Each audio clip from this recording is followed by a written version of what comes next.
¿Qué tal? ¿Cómo están? Bienvenidos a una nueva mañana de radio. Ya estamos en el 14 de octubre del año 2019 y es lunes. Estamos a unas horas, ya lo sabrá usted, igual no se lo hemos contado todavía, pero yo se lo cuento. Estamos a unas horas de que el Tribunal Supremo establezca, en la que va a ser la sentencia más analizada de todos los tiempos, establezca qué fue, en términos jurídicos, en términos penales, aquello que hizo la cúpula independentista, la cúpula del Movimiento Nacional Independentista en 2017, o sea, Junqueras, Carme Forcadell, los Jordis, y explique por qué llega a esa conclusión. Todavía no conocemos la sentencia, se dice que son 500 folios, se ha producido una filtración este fin de semana que dice que el delito más grave es el de sección, en fin, todo eso que usted ya sabrá. Primera conclusión clara de lo que se sabe hasta este momento, que hubo delitos.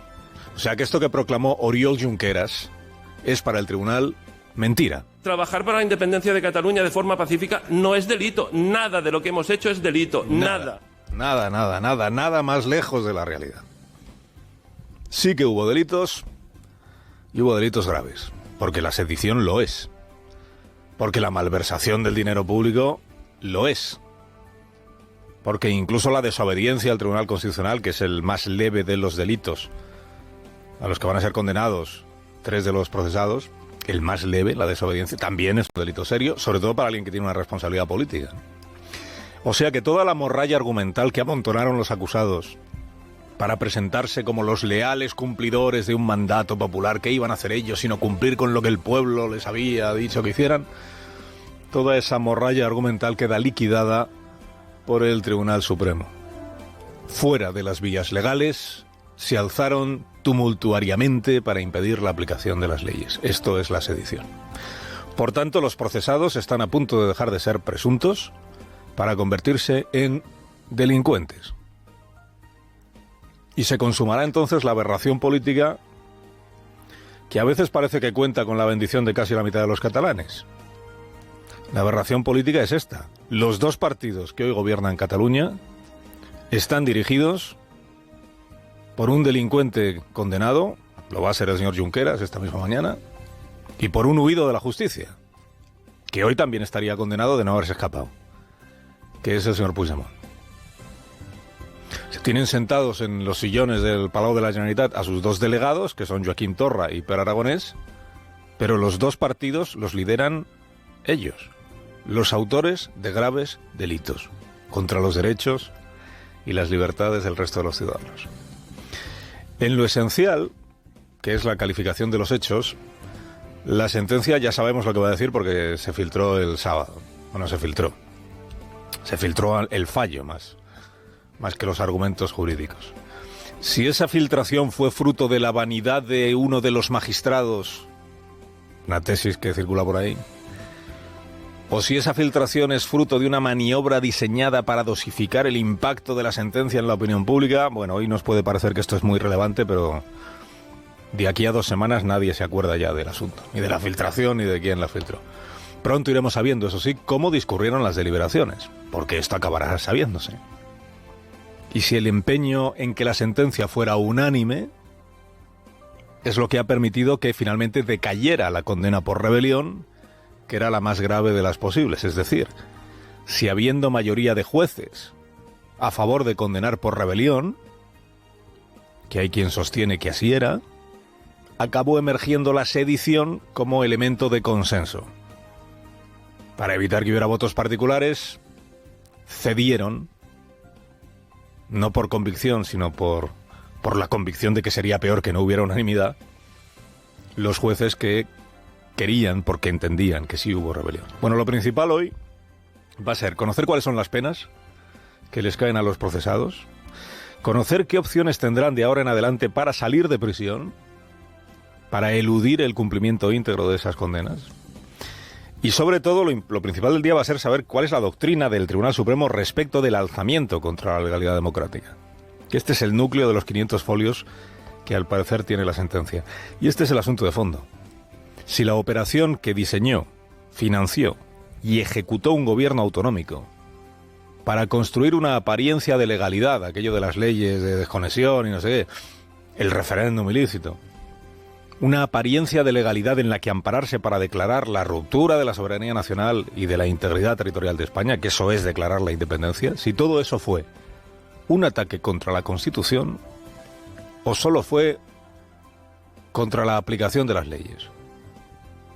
Si fue un delito contra la Constitución, que eso es la rebelión, y por eso es el más grave, o solo, entre comillas el solo, fue un delito contra el orden público, que eso es la sedición. ¿O cómo explica el tribunal que habiendo habido una proclamación de independencia, que es uno de los supuestos que se recogen expresamente en el Código Penal para la rebelión, solo se condene por sedición porque no hubo violencia atribuible a los procesados? O violencia estructural prevista desde el comienzo. Porque lo que sí hubo fue proclamación de la independencia. Esto es lo que hoy sabremos, como lo argumenta el Tribunal Supremo. La letra pequeña de la sentencia, que en esta ocasión va a ser la grande.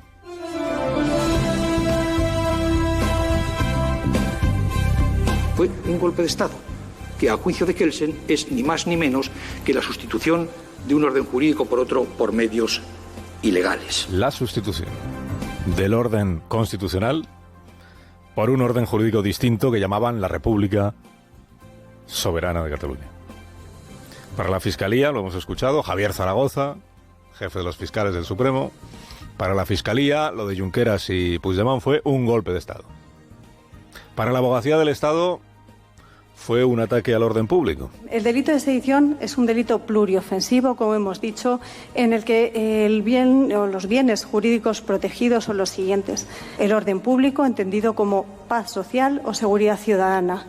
En definitiva, que la ley se aplique con normalidad y que se cumplan los mandatos de las autoridades en legítimo ejercicio de sus funciones. Pues en esta pugna jurídica entre la Fiscalía y la Abogacía del Estado, parece que va a ganar el pulso la Abogacía del Estado. Aunque en la pugna fundamental, que era entre las acusaciones y las defensas, quienes pierden el pulso son los abogados defensores. Porque ninguno de ellos obtiene la absolución de sus clientes. Porque ninguno de ellos ha convencido al tribunal de que allí solo hubo un ejercicio político de la libertad de opinión, la libertad ideológica. A lo largo de la mañana, si la sentencia finalmente se comunica hoy, escucharemos lo que tengan que decir los líderes políticos. De momento ya ha habido uno que ha dicho que la sentencia es desproporcionada. Que es desproporcionada y que no ayuda a resolver la situación. Se llama Íñigo Errejón. Que habrá que recordar que los tribunales no están para resolver las cuestiones políticas. Están para juzgar y, en su caso, condenar, castigar la comisión de delitos. Salvo que al señor Errejón le parezca que no ha habido delito, claro. En cuyo caso él entiende que aquí no pasó nada y que todos deberían haber sido absueltos. Habrá comparecencia del Pedro Sánchez en el Palacio de la Moncloa. Habrá declaraciones de los demás dirigentes políticos. Hay tres respuestas a las que habrá que ir dando... Hay tres preguntas a las que habrá que ir dando respuesta en cuanto la sentencia esté firmada. Primera, ¿qué pasa con Puigdemont? No pierdamos de vista que es el cabecilla de la sedición, que se largó de España después de aquel baño de masa que se dio en Girona. Se largó de España para no tener que presentarse en un juzgado. Se largó de España un minuto antes de que la Fiscalía formalizara la denuncia y engañando a sus propios compañeros de gobierno. Se evadió, lleva 2 años, fuera del alcance de la justicia española. Lo previsto, una vez que se da por probado el delito de sedición, atribuible también a él, o antes que nadie a él, lo previsible es que se reactive la euroorden para que este individuo sea evacuado del sofá de Waterloo y entregado a los jueces españoles.